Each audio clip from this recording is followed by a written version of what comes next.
Hey y'all, I have more Let's Not Meet stories that I'm super nervous to read. I picked out 4 stories from the subreddit, and if you have any stories like this that you want to share with me or the community, I will have my subreddit link down below. But let's hop into this because I have a feeling I'm gonna ramble a lot. This first story says, my ex is being released from prison and I'm scared. Just wanted to say my pronouns are she, her, and I love you so much. Your videos are my fave. I, female 28, have been having really bad anxiety recently because of my ex, male 38. So, as a backstory, I moved to the US when I was 17 and he was a friend of my friend's. I started dating him when I was 19 and he was 29 and we dated for about a year and a half. He was the one that wanted to date me first and asked me often. I was put off because he's kind of scary, and the way I met him, my friend was buying something from him, if you get it. I'm also really short and he was like a giant to me. He would always drop by at my apartment and I would offer to make him food to be nice, and so we ended up spending a good amount of time together. But like I said, I was put off by him and some stuff he told me about his past. As well as that, he always carried a gun everywhere under his shirt, which I found out when I hugged him when I first met him. Anyway, I started dating him eventually and it was going well. He was really caring. But then one day he accused me of cheating on him, which I definitely didn't do. I don't know where he got the idea from. Maybe his friend told him or he just made it up himself. But he was saying that I cheated on him with my roommate, who's a guy. Which I wouldn't do because obviously I wouldn't cheat, and also my roommate is like my brother.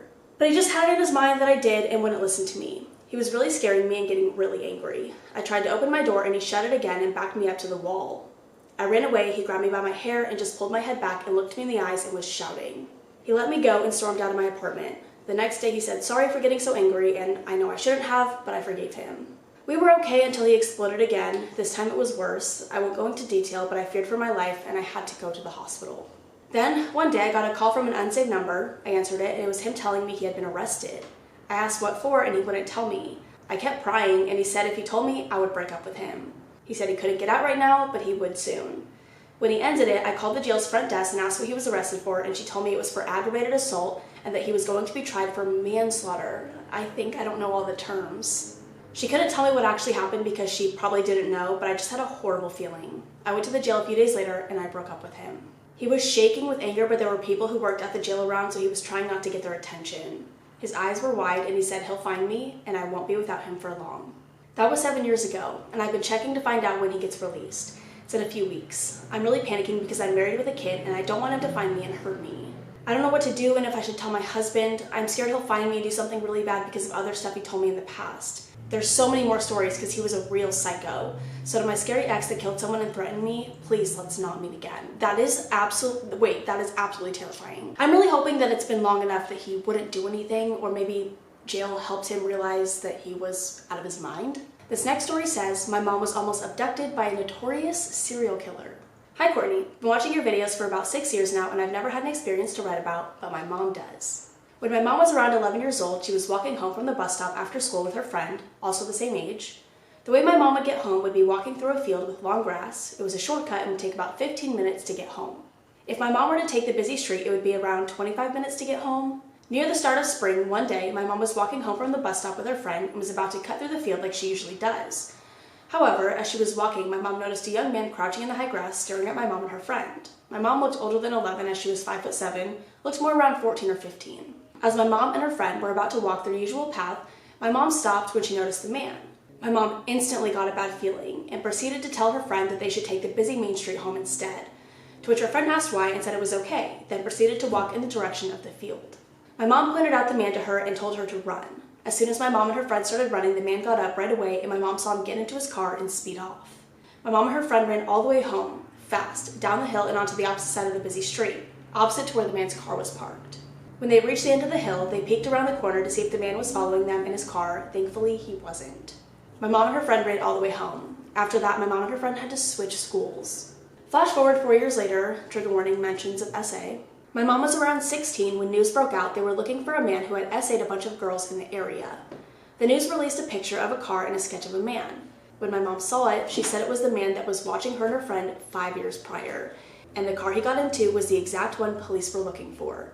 Trigger warning, mention of SA and murder. Flash forward an additional 3 years when my mom was 18, news broke out they were looking for a man in connection to the SAs and now 3 murders of young schoolgirls. The man's name was Paul Bernardo. When my mom saw his photo on the news, she said it was the man who was in the bushes 7 or 8 years prior watching them. Even now, my mom still claims the man who tried abducting her and her friend was schoolgirl killer Paul Bernardo, also known as the Barbie and Ken killer. He got life in prison. So to the man my mom is certain is Paul Bernardo, I hope you never meet my mom again. That is, again, like absolutely terrifying. Like Weems, I am so glad nothing happened to your mom and she was aware of her surroundings. I feel like it's just so important to always be aware. And I've learned over the past 2 weeks that I am the least aware person in the world, and so I need to start actually like looking at what the fuck is going on. Okay, this one says, to the guy who killed my old friend, let's not meet again. Back in June 2004, I was 10 years old and it was the last few weeks of school before summer started. One day after school, a few of my friends and I decided to go to the convenience store that wasn't too far from the school. There's a path that runs parallel between 2 streets. It starts at the school and comes to the store. Also, we all lived on those 2 parallel streets, which also came out to the same street the store was on. After we were done at the store, we all went home. Once I got back home, I walked in the door and my mom said she wanted to go to the store to check her lottery ticket. Told her I'd go with her, although she was slightly confused because I just told her I was there. Told her I wanted to go for a walk anyways, and off we went. Now, we got off school at 3:30 and I got home by 3:50. By the time my mom and I left, it was probably 3:52. We were almost at the street where the store was on when we were stopped by a uniformed officer. She told us the street from that point to the other side of the store's parking lot was completely blocked off, and we couldn't go through unless we lived on the section of road opposite the store. The next morning, our neighbor was on the morning news because her grandson, Gabriel, was murdered. This same woman was an extra babysitter for my brother and myself if my parents absolutely needed her, and we hung out with Gabriel often because of that. This is when I realized what happened the day before. I mean, I was literally moments away from watching my friend being murdered. Fast forward to spring of 2022. I'm 28 and my neighbor invited me out back for a barbecue. He gets a few drinks into his system, started going on about how his brother murdered someone and it ruined his life. Because his brother was in a gang, a price was put on my neighbor's head until his brother was released from prison. Then he said, fuck that plaza. I'm not going to mention the actual plaza's name. I stopped and asked him to repeat the plaza name. He stopped and looked at me and said it again, looking and sounding very confused. I said, no effing way. I grew up in that neighborhood. I was moments away from witnessing that. My dad still lives in that house. And my neighbor damn near shit himself. I told him I saw a group of 4 or 5 kids walking towards the plaza as I left, and how my mom and I were stopped by cops not even 10 minutes later. Plot twist, I met this murderer a week prior and asked him a bunch of questions about his dreads. And he was laughing at me because I wasn't afraid to ask him questions. My neighbor never allowed us to be in sight of each other after that. That is like the weirdest thing. Like, coincidence, I guess? Would it even be a coincidence? Like, that's just so strange that you run into them so, like, I don't know. We just live in such a small world. It blows my mind, and that is horrific. And why is he, like, not in prison still? If he killed someone? Okay, this is the last story I'm gonna read. It says, to the man who attempted to break into my house, let's never meet again. Hi Coach, my name is Kate and I'm 22 years old. I'm currently binge watching Let's Not Meet videos and trying to deal with my breakup. I realized I have a terrifying story of my own to share. I was 12 when this happened and it still causes me problems to this day. I was laying in bed one night. I remember it was the night before my cheerleading competition and I could not fall asleep. My mom and I were the only ones home because my dad was out with the band he was playing in at the time. He usually got home late the nights he went out, so I was waiting to hear him come through the door. It was around 1 to 2 a.m. and I was watching YouTube videos and just hanging out, hoping I could fall asleep soon. I started hearing knocking on my door. I have a glass/screen door and then a big metal door behind it, so I could hear knocking on the glass. Thought it was my dad coming in with all of his stuff in his hands, so I let it be, but boy, was I wrong. The knocking continued for like 5 minutes until I finally got up and looked out my window to see if it was actually my dad at the door, but his car wasn't in the driveway. I immediately panicked. I woke up my mom and told her someone was knocking on the door, and she said to me, "It's just Dad, let him be." But when I told her his car was not in the driveway, she immediately shut up. We went over to our window on the 2nd floor as it had a straight view to the front door and looked out. A fucking random man was there just banging on the door. I was terrified. My mom opened the window and asked if she could help him or if there was a reason he was there. He just kept saying, "Let me in," over and over. He seemed extremely confused, like in a weird-ass state of mind. My mom kept telling him to leave, but he wouldn't. He began to grow angry. He kept yelling louder and louder, and then knocking on the door turned into punching and kicking. I think my mom started to panic and just started screaming at him. I got up and called the police as I honestly did not know what else to do at that point. When I was on the phone with the police, giving them all the information about what was happening, he kicked out our glass door. Even to this day, the noise of the glass breaking like that still scares the fuck out of me. He was screaming so loud while I was on the phone with the police that they could literally hear him through the phone. He started kicking on the metal door and screaming to let him in or else. My mom yelled at the guy that we were on the phone with the police and he began to run away. He started kicking my mom's car before taking off across the street into my neighbor's yard. When the police arrived, I was so shaken up. This man literally almost broke into our house with just me and my mom here, and I would have no idea what to do if that happened. We pointed the police in the direction of where he went and gave statements about what he looked like, what happened, etc. The police headed across the street and found him hiding in a storm drain in my neighbor's yard. They arrested him and we pressed charges. The most terrifying thing about this for me is what we found out when it finally came time to go to court. The guy was apparently high on meth or heroin, I forget which one it was, and he was so high he thought our house was his house. When the police were trying to arrest him, they had to tase him multiple times in order to do so. He served prison time for breaking and entering since he technically entered the threshold of our house when he broke the glass door and started kicking the metal one. When my mom went to court, he apparently could not even look her in the face. Weems was playing with the tripod, so it might move, just saying. I feel sad for him as I know he was an addict and he was just confused. I think about him all the time, hoping that he's gotten better. But for me, it was the most terrifying thing I've ever experienced. To have someone do that and take away the feeling of being safe in your own home is the worst thing to work through, and to work through it as a child was even more difficult. To this day, I still panic whenever I hear knocking on the door or even weird noises throughout my house at night.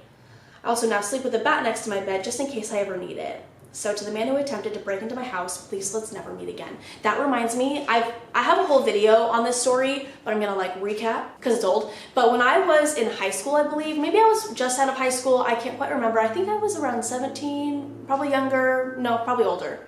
I don't remember. We lived at my dad's old house and my little brother called me because he thought someone broke into our house because he could hear footsteps above him. His room was downstairs and he could hear footsteps upstairs and no one was home but him and my stepbrother. So I'm at like a going away party. I'm speeding home, driving like 60 and a 40 because I'm panicking and I am like super protective of my brothers. And so I get home, there's nobody in the house. We call the police, everything.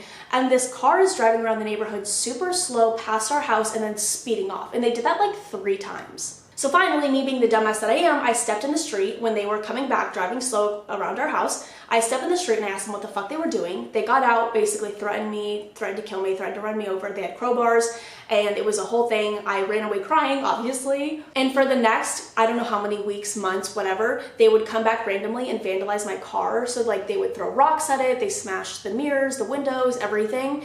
And now, and like I was so paranoid living in that house. Every time I heard the smallest bump, I would look out my window to see if they were back. And even now, like I hear anything and I panic. I'm like, what the fuck is going on? Like someone breaking into my apartment. But living at that house, it was the worst because it all happened at that house. And I was afraid they were gonna come back and like break in because I don't know if they like constantly watched the house, but they only attacked my car. So I was nervous that if maybe one day they got there were no other cars but mine, they would try to break in because they knew I was home alone. That was my biggest fear. And so anytime I heard anything, I would peek out my window and look. And like we had to call the police like every single time they came. They never caught them. We thought we had the license plate, but we had it wrong. But that was one of the most terrifying things that's ever happened to me. But that is all I have for now. I hope you guys enjoyed. Again, if you have any stories you want to share with me or the community, I will have my subreddit link down below. I'm gonna ramble a little bit about camping because if you didn't know, I went camping over the weekend and I told you guys about that in my last video and I'm gonna tell you actually about it. But I love you guys. I will see you in the next one. Bye. I'm actually not gonna ramble that much about it because it was like we didn't really do much, but camping wasn't nearly as bad as I thought it was gonna be. I thought I was going to have a mental breakdown at one point. I was so nervous for the weekend because I've never done anything like that before and I wasn't sure how I would adjust to sleeping in a tent. But it was not bad at all. The worst part about it was that I clogged the toilet. I clogged the campground toilet because I threw up because I drank too much. And that was like, I couldn't lie about it because there's only 2 toilets and one of them's clogged from hot dog. It's clearly me. That was like the worst thing that happened the whole weekend and that was completely my fault. We drank all day and then I died because we ate dinner and then I was like, oh my God, I'm going to puke. And so like I went to the bathroom and I was just peeing and then I was like, I feel like I need to get this out of my system because I like had been drinking all day, like I said. So I just like made myself throw up and then I clogged the toilet, which was embarrassing, but you know, whatever. But I'm proud of myself because I feel like I did amazing. I feel like I did a good job because that's not my lifestyle. I feel like I did a great job. I don't know. Maybe I didn't. Maybe I did a horrible job and I don't know. We went out to Joshua Tree and we like drove through the national park, which was beautiful, and mostly just drank at the campsite. Yeah. I got a really bad sunburn. Look at the line on my back. I got a terrible sunburn. Terrible. And it's only on my back. Like, can I like not have got one? I guess maybe it's a little bit right here, but I'm like, I want to be tan. Why couldn't it get me everywhere? If I'm gonna have a sunburn, I might as well be sunburned all over so it turns into a nice tan. I have to burp. That's pretty much it. And now Nara's here. Weems is here and has been here the whole time. Nara's here now, which means he's gonna start screaming at me for attention. I feel bad because I went to Portland and I left them for like 2 or 3 days and then I came back and then left again the next weekend for like 2 days. And so when I got back yesterday. I got back on Monday. Weems is attacking Nara. When I got back, they were all like, where the fuck have you been? And so Nara's been super needy, and Weems just wants to attack Nara. Because Nara's being needy, and Weems is also being needy, and Weems wants me, but Nara gets me because Nara is more aggressive, not aggressive, no, Weems is more aggressive. I don't know what I'm saying. Nara will come cuddle with me, and Weems will be like, no bitch, it's my turn. And then Weems will attack Nara, and that's just what happened. Nara came up here to get attention, and Weems attacked him, and now Nara's gone, and Weems is still here. Weems is the aggressive one. That's it. I'm gonna go. I love you guys so much. See ya.